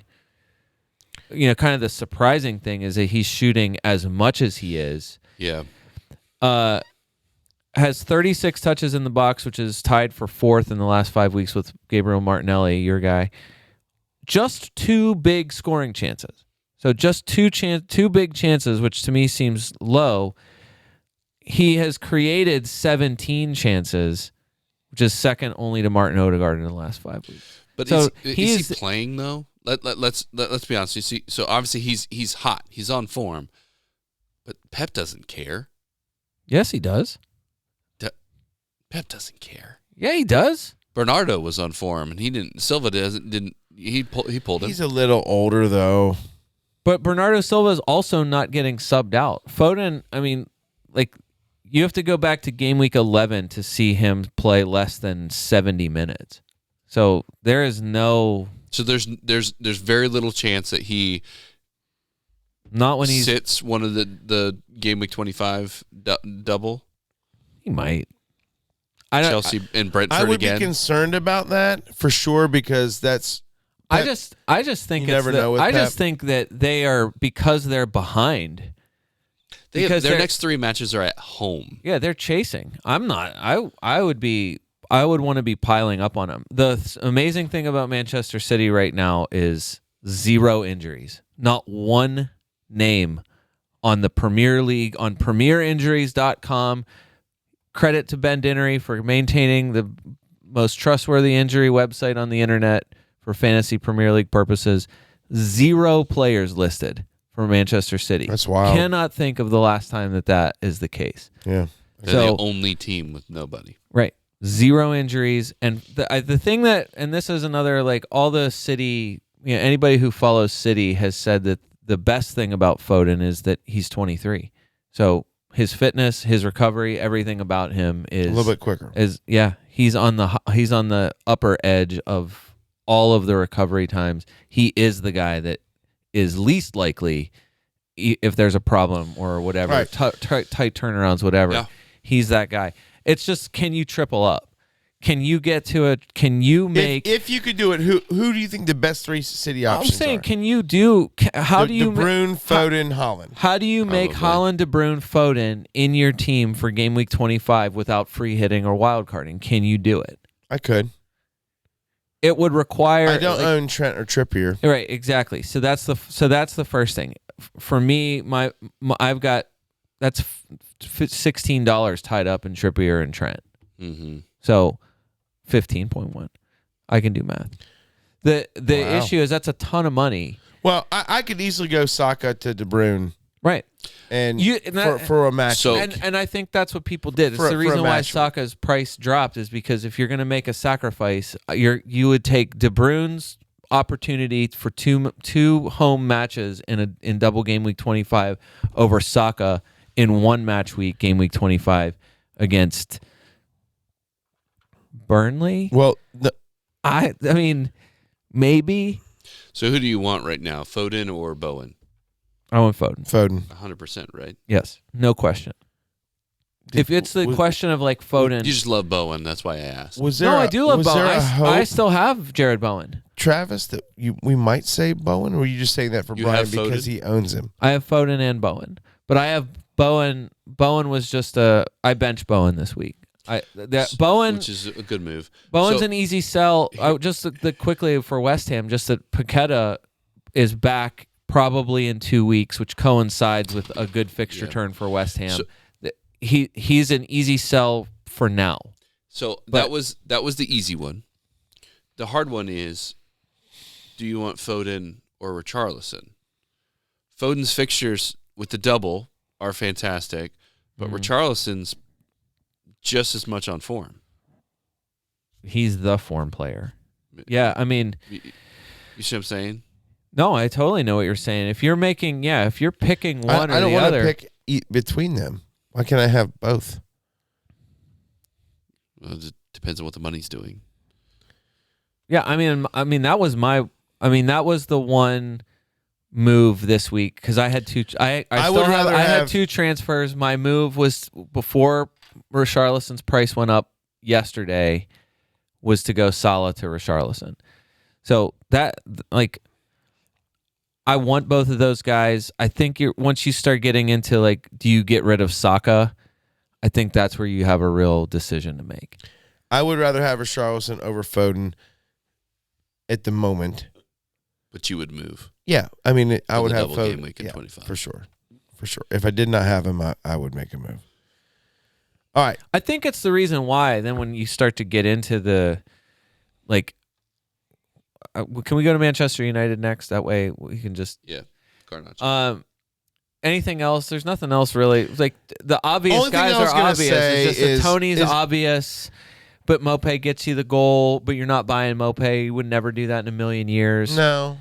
And you're not. And I think you can just tons of people went to last week. Perfect example. Kyle Walker's price went up going into the match. It doesn't start. Last week, and then he gets benched. Right, exactly. And then this week, you're like, well, they're Brentford looks like a green matchup for Manchester City. And of course, they concede first. Billy, League Billy, that was all for you. Brian just teed you up right there because that was. Oh, it's been like that though. No, I know. But Kyle Walker started every match this season. League Billy brings him in last week to play again, and against whoever. it's awful. And then he doesn't start, of course. He doesn't play at all. Yeah, it's Ederson. Gvardiol is in great positions. Looked good. Looks threatful in offense. Right. Ake does the same thing whenever. It doesn't matter who it is. Like, all the defenders have spots like that. It's just no matter how tight they are, no matter how few chances they concede, somehow they manage to botch at least one. Plus Ederson, lucky today. Not a great day. Not a great weekend for Brazilian goalkeepers. Lucky. Travis, you wouldn't bring in a city defender. What would have to happen for you to bring in a city defender?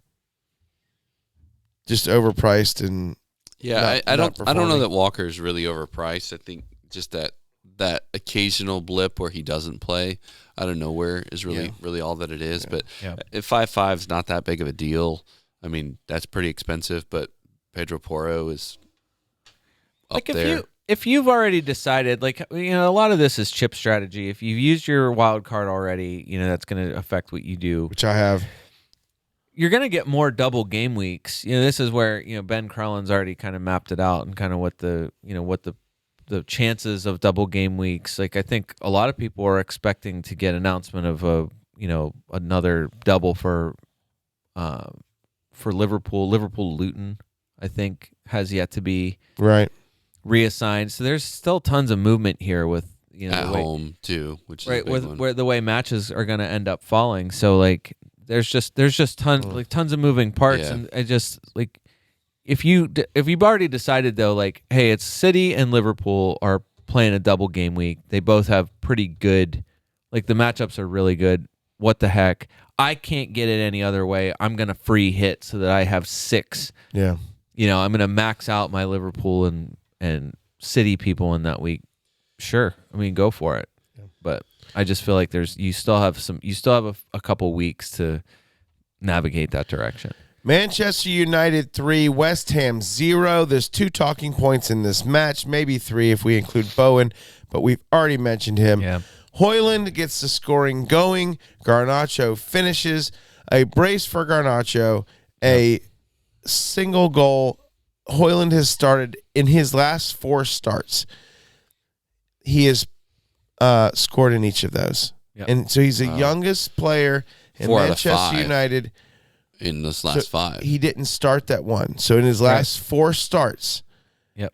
He has scored. He did not play at all. He is the youngest Manchester United player to start to score in 4 straight matches. Yep. 29 points for Højlund in the last 3 game weeks. Okay, so he's the number 1 scoring forward in the last 3 weeks, which you expect that his numbers are great. Wow. 3 goals on 5 shots. 3 goals from 4 shots on target. Put it in another way, 3 goals from an XG of 1.06. Not saying it's okay. We're back to. I hear you. We're back to clearly, unsustainable numbers. Plus, he has 2 assists to go with that. I'm not saying it's bad. He's not a bad pick. It's just that there's a different level of uncertainty with him compared to any of the other players that we named. I'm just saying his the numbers. His price is awesome. 6.9 in his last 4 starts. I'm just saying it's time we start talking about him. In his last 4 starts, it's 7-11, 10-8. Right. And regardless of his shots or assists or whatever. Right. It's the question of 6.8 compared now 6.9 compared to, like you said, this is Cunha at 5.6 or 5.7 compared to Højlund for $1 more. So I think that's the big question is and who are you moving? I get that his price went up in his first 5 match weeks, or I'm sorry, his first 15 match weeks. He didn't do anything. Yeah. Didn't score, and he didn't assist. And then all of a sudden, in his last 4 starts, he's got 4 goals and 2 assists. Yeah, they figured what I'm saying is, something, Travis, in my opinion, seems to have switched, and we're not, we never do our jobs as podcast hosts, but my point being, if we don't mention him, and in my opinion, that's right. Hey, but what's wrong with freaking Højlund? It's the Højlund, Rashford, Manu Garnacho with Bruno Fernandes supporting role midfield. That's what's happened. It might be Manu as well. To me, like I understand why you would go to Højlund. To me, I just feel like every other name you say would be preference. It's fragile for me, but I get, like, I'm not even remotely considering him, and I think it's because of the price. I need money. I don't need. Would you rather have Højlund or Alvarez at this point? If that was my decision, yeah, I guess I'd probably take Højlund. Okay. Would you rather have Højlund or Darwin? I'd still rather have Darwin. He's more expensive. I disagree with that. He's more expensive. I would take Højlund. We're just talking about needing money. At this moment. I'm just saying, if it's one or the other. At this moment, obviously I'm not going to ask Watkins. You're a Liverpool hater. No, you're right. I want the guy who can only bang it off the post. Yeah, for sure. Look. Have you seen how hard the ball hits the post when he kicks it into it? Look, it's Who tough can to do argue. that? Darwin, shockingly, does have decent stats, so I don't want to be blind to that. I'm just saying, at this moment, right, I'll take the guy who has 4 assists and 2 goals in his last 4 starts, as opposed to Darwin, who hits the post 4 times in a match. Have you seen his little tiny? Should he start a less than bun that he has back there? Oh my gosh! Have you seen that? No. The little mini knob. He's got a mini knob. Hey, Garnacho. Let's talk about Garnacho because all right, go to Garnacho. Hey, but let Travis. stats wise, just for the record, Højlund has more starts than Darwin does, and Darwin has twice the points. So just throwing that out there. Listen, I just said Højlund has gone 15 straight match weeks. Right. Højlund was nothing. This season for Manchester United people. His point is lack of Premier League returns was surprising, considering in all the other competitions he was finding ways of scoring. Yeah. It's that in the league he kept not scoring, and now like it's floodgates. Rashford has had that flurry of returns. Bruno got back in the returns. Not a consideration. I don't think he is, but he's still there. He's still a good player. But I think it's Garnacho, and I will give you the numbers on Garnacho, and this is why I probably am going to end up with him before the match week is over. Wow. Garnacho. So he gets you a brace, 3 bonus points, 16 points, one of the better performances of the game week. He has started every game since game week 11. Okay. Since game week 11, here's your midfield comparison for Garnacho. 63 points since game week 11, 7th best. So he's tied for 7th with Bernardo Silva since game week 11. Wow. There's your Bernardo Silva number. Since game week 11, Bernardo Silva is 7th in scoring, but Garnacho is tied in scoring with Bilva. Okay. Garnacho's got 5 goals and 2 assists, 33 shots, 27 shots in the box. That is 3rd for midfielders. 3rd. But I get that he needs to be more clinical. It's not even that. 9 shots on target. That's not fantastic. He's got 4 big chances to score. That's just fine. He's been in the box 101 touches in the opposition box.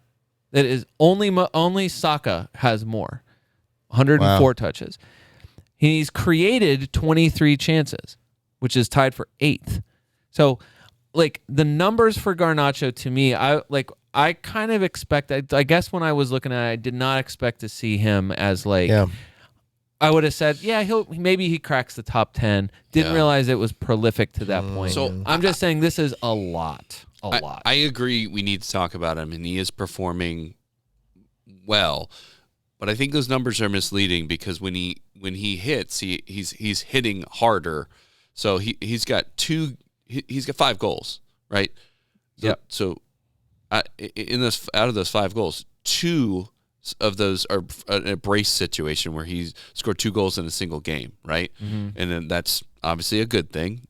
We're not going to say that's not a good thing. and then he only has 2 assists. Right. So I guess my point is like everything else. So he hits hard for those two match weeks. He hits marginally for the 2 assists, which weren't in those match weeks, and then he does nothing. Yep. Every other game week. So it's feast or famine for him, and it's not even that much feasting.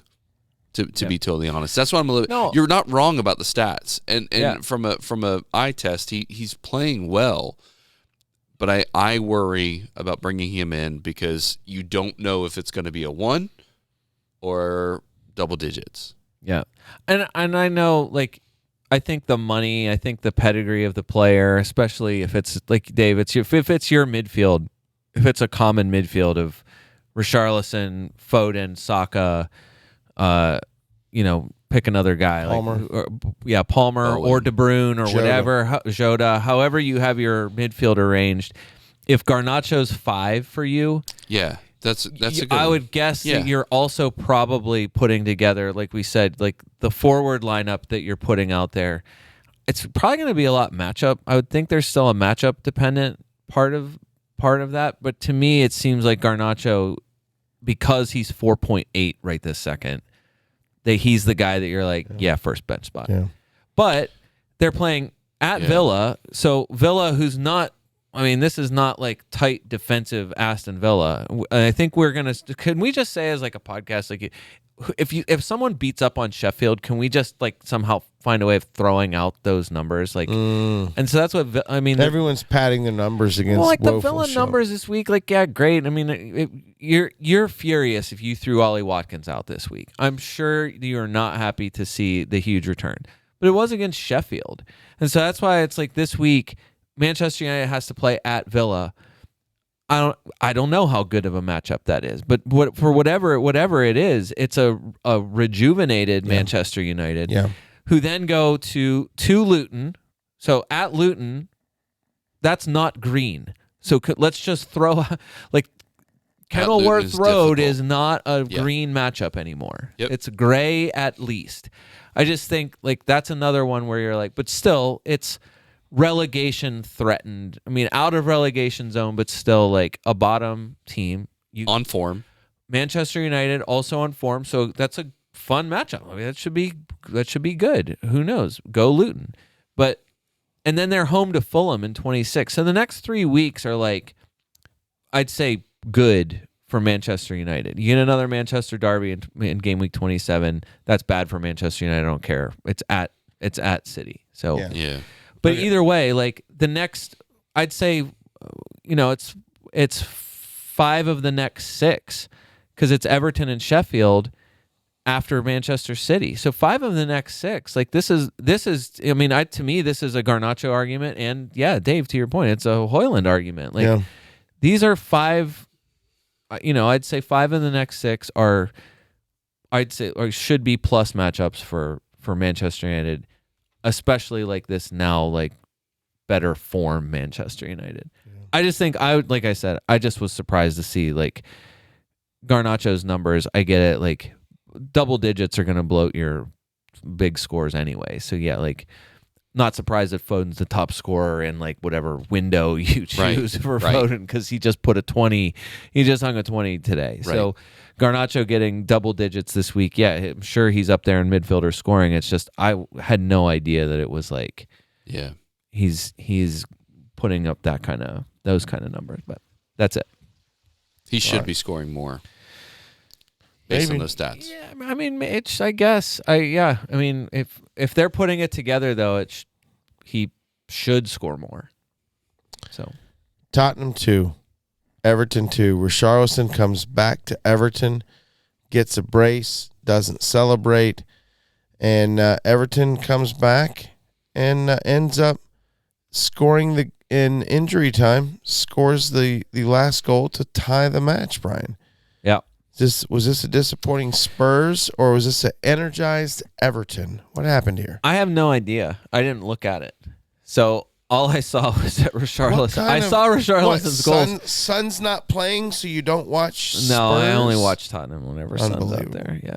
Well, No, your boy Madison's back, and he did get an assist. Yep. True. That's a big deal for you. That was one of the guys. I think Madison's price already did go up. Wow. So lots of people brought him in. I feel like that's premature. Yeah, But you think? good on you if you got him. You got a return from him. That's insane. And no, to me, like Richarlison is a no. I don't need to make a case for Richarlison. Even if Son comes back, do you? No, it's good. It's good for both of them. He's. I know, that affects. But who would you want to own if you're only were going to own one Spur? That affects Werner. That affects Timo Werner. That's it, because he's the one playing over there on the left. So Son coming back to me, that just this is like, hey Timo, give us some minutes. Like you're filling in great.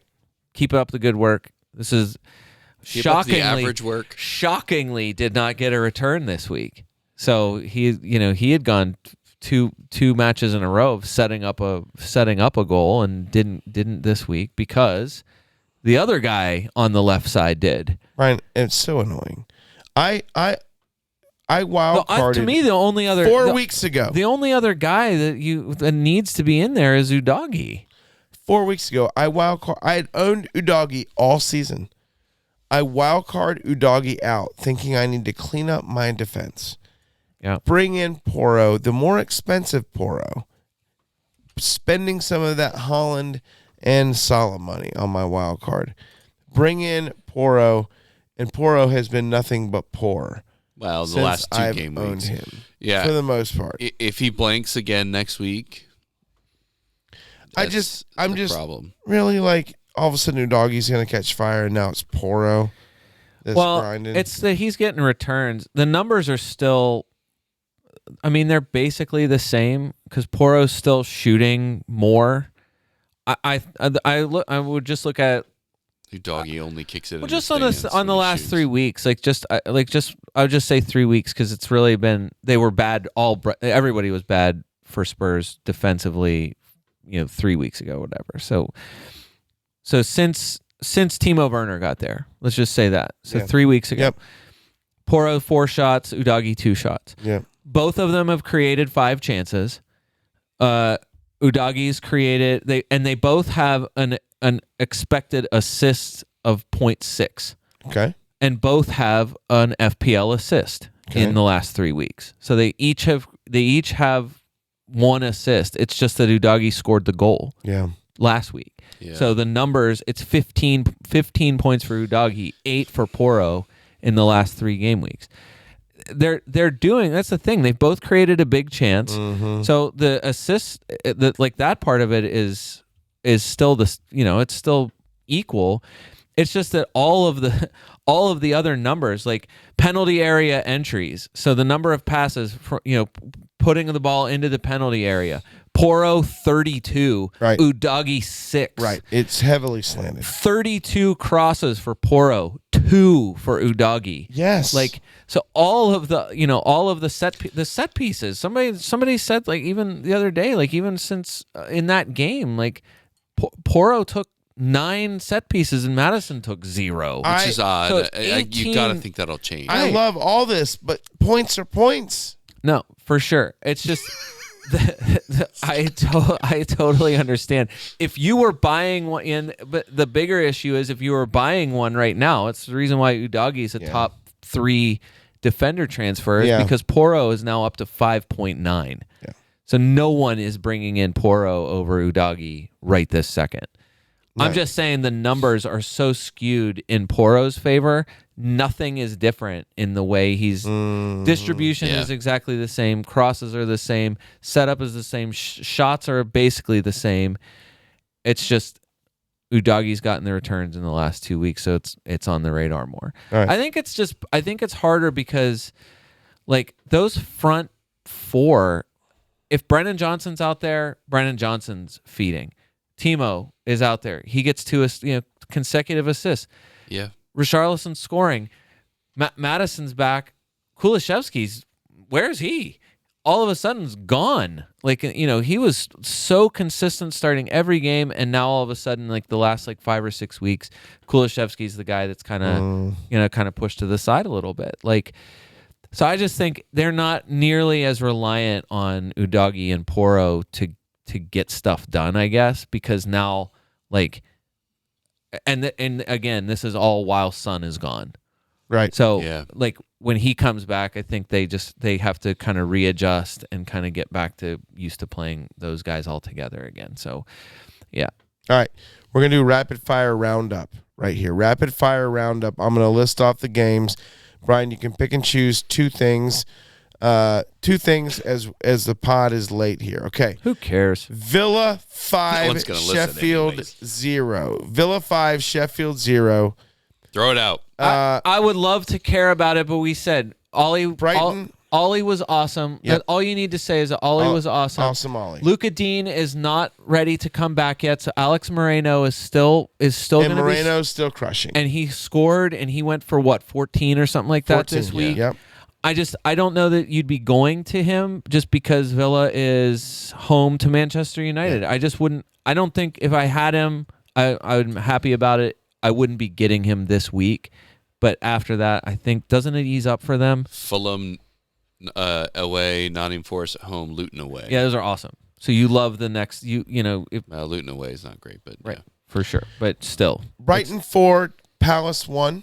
Hey, Douglas Luiz subbed off early. He's not I owned him weeks ago. Right, he's not ago. massively owned. It's just that he was ill. Okay. No concern. Okay. Brighton 4, Palace 1. Burnley 2, Fulham 2. And then more of a bigger one. Maybe we should have spent a little bit more time on this. I don't want to shorten this because honestly it's a fantastic game. But Newcastle, maybe the best game of the week. Newcastle 4, Luton Town 4. The Fighting Lutes looted all over Newcastle enough to get a draw. I think the Brighton one, so Pascal Gross goes for 11.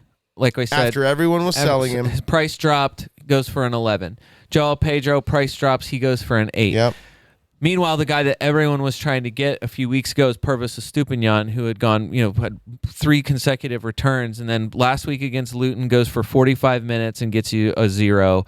This week subs on to ruin the chances of whoever, if you had him, he ruined the chances of your first sub, which in probably most people's most people's teams was probably somebody they would rather have than the one that Estupiñán got there. Yeah. So, by the way, go ahead. I'm just not sure. Yeah. To me, I don't. It's not stopping people from. No, that's not true. I was going to say it's not stopping them from bringing him in. He's still a top 15, I'd say, transfer in, but I think you'd probably be wary about. League Damien had Estupiñán in his back line, got the 1. His first bench spot, Phil Foden. Garnacho. Oh, that hurts. Brutal. Yeah. So exactly what you described. Yeah. Porro is your number 1 defender transfer out. Estupiñán number 2. Yeah, and I am thinking about sending both of them out. Understandably. 2 transfers. No, it's a completely understandable move. So yeah, I think that's all there really is. Newcastle drops 4. Luton drops 4. I think we already gave Adebayo and Morris some love. Anyone on Newcastle that need a little love? I mean, you want to go with a Longstaff? No, you don't. Gordon gets hurt. Isak's not healthy back. Well, so the He'll issue be back next week. So the issue for Newcastle is just that the injury list continues to be ridiculous, and it's not even short term. It's right. They're out for the season. We missed already. Joe Linton is out for probably the season. May. Yeah. Could come back in May. It's a big miss for them. It's a huge miss in the midfield. Crazy. The center backs, whatever. I don't think losing Lascelles was already a fill-in anyway while Botman was out. Played well. So Lascelles is when he was there, but Lascelles is injured now too. Dan Burn, something that Newcastle talked about was Dan Burn had an error in this game, so much so that the Newcastle fans were chanting for Tino Livramento while Dan Burn was still on the pitch, and you're just come on. Even it's Craig Hope, the guy that that we've talked about before on this thing that covers Newcastle. Right. Even he just said that was the worst part of the game for him was kind of doesn't sit well for you when you're he made a mistake. Right. Like, I know you, like, everybody loves Livramento, but, like, it's not like it's such a what have you done for me lately kind of mentality, whatever. But Isak misses the game with another groin injury. They said he's going to miss 2 games. So Callum Wilson subs on. So Wilson is fit enough for 45 minutes in this game. The really bad one is Anthony Gordon. The official report for him was left the game early, left the game at halftime because he decided he couldn't go at halftime.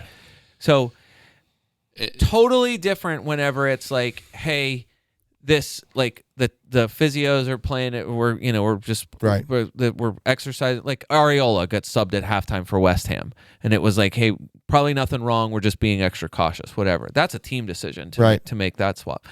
The report from everyone who covers it is that Gordon himself knew he couldn't continue. Wow. So left the game. He's kind of a baby, anyways, a punchable baby.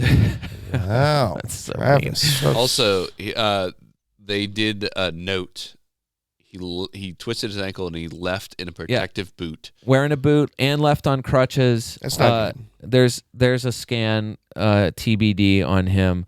Don't look now though. I know. Because this is where I wanted to end on. Guess who's back? That's right, it's Harvey Barnes plays 27 minutes, and yes, of course, he scores a goal. Of course he does. What was really his good XG, one. though? It was probably 900. Less than 1. Doesn't matter. And he scored 1.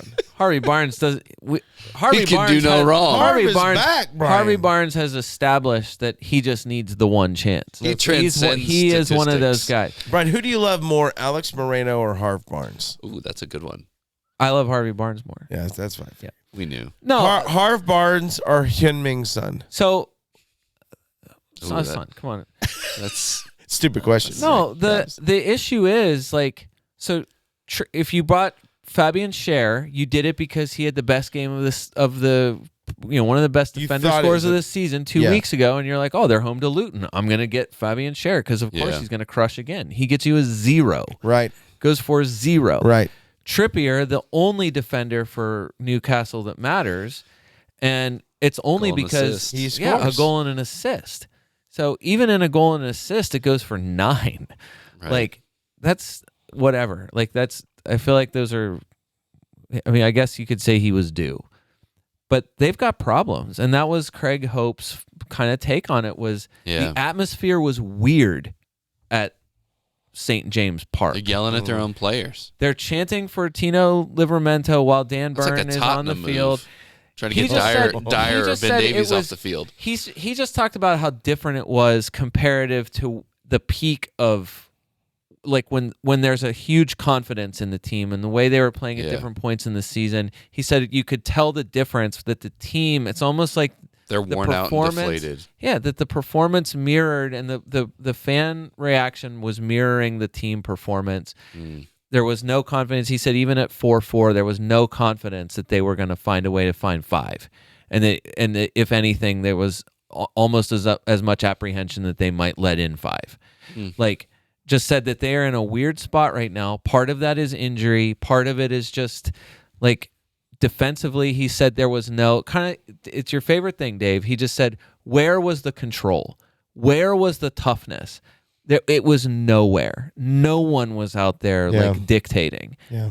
I mean, that's why you have Joe Linton, and he's rehabilitating after surgery. So the injury list is long, and that's how Eddie Howe said it. We get one guy back, and it's like right then we lose someone else. Like, as soon as we feel like we finally get one, we lose one. So it makes it really tough for buying. I mean, I just say, like, Isak and Callum Wilson, barring something weird, you can't do it. You can't go to either of them. No matter what the fixtures look like, no matter how good it seems like they're doing, it just has to be like something so perfect to where you'd consider them again. And as much as I love, like, if you find out Anthony Gordon's out until April or something, you think about Harvey Barnes. Yes, definitely think about it. Yeah.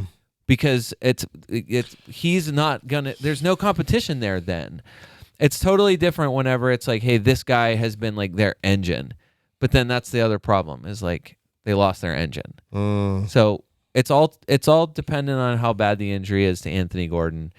So I mean, I think if you'd have to say if they lose him, that's a huge big loss. That's a huge loss. Harv's right there to step in. All right, getting to the updated America. The FPL only other America thing was with Crystal podcast. Palace. The other thing was with Crystal Palace. Just another one of like injuries. Like, congratulations to everybody who, when they saw Elise and Eze both go for like 17 and 16 or whatever it was 2 games ago, And they loved it. You're transferring them in so much that their prices go up, and then 2 days later, both of them have hamstring injuries. Brutal. Both of them are back on the. Brutal. Both of them are out. Eze is out for this. Is Elise's out long term. So that's another one that's confirmed. Yeah. I think they say 2 months, something like that.